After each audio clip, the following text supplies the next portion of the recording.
Good morning, everybody. I'm Barrett, and welcome to another Entertainment on High's Pick of the Week. We're going to do something very different this morning. Today, we are going to talk about a video game. That's right, I'm a gamer. I love playing video games. I have a PS4 and a PS5 that I'm currently trying to play games on.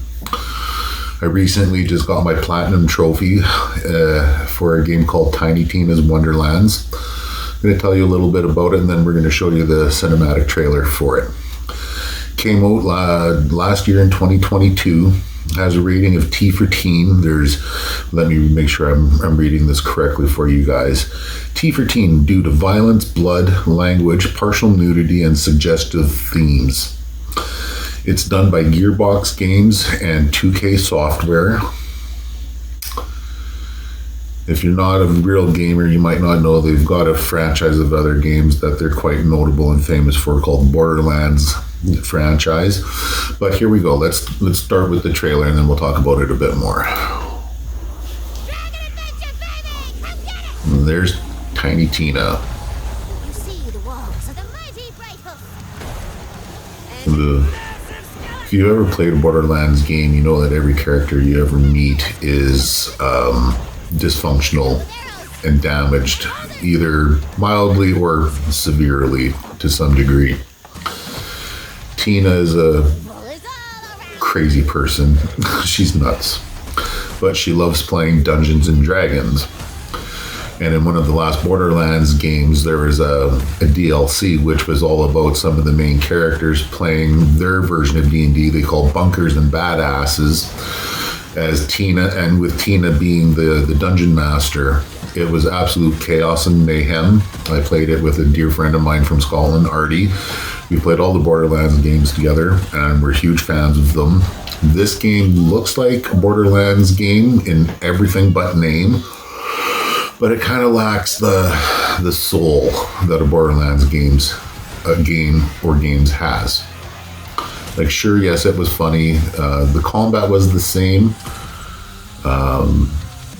Graphics were the same. Like, I saw no noticeable improvements in those departments. And there is something about all the NPCs and characters that you meet. Even the bad guy seemed kind of hollow. Like, you know, the very first bad guy you play against in Borderlands is Handsome Jack, and he's easily one of the top video game villains of all times. And then you get a string now of all these mediocre loser head bosses and bosses that you're supposed to fight. The DLC for this game were a little disappointing.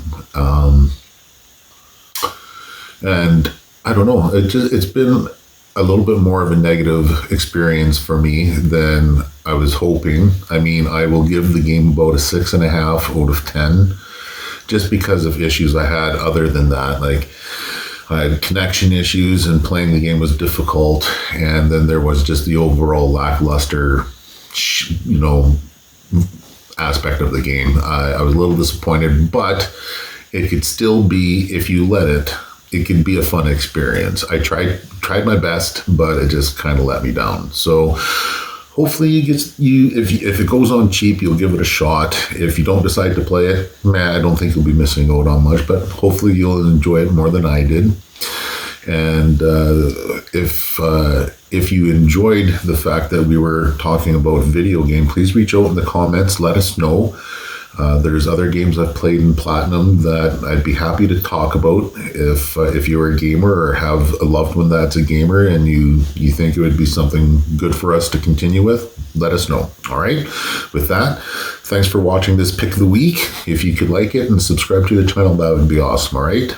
Take care.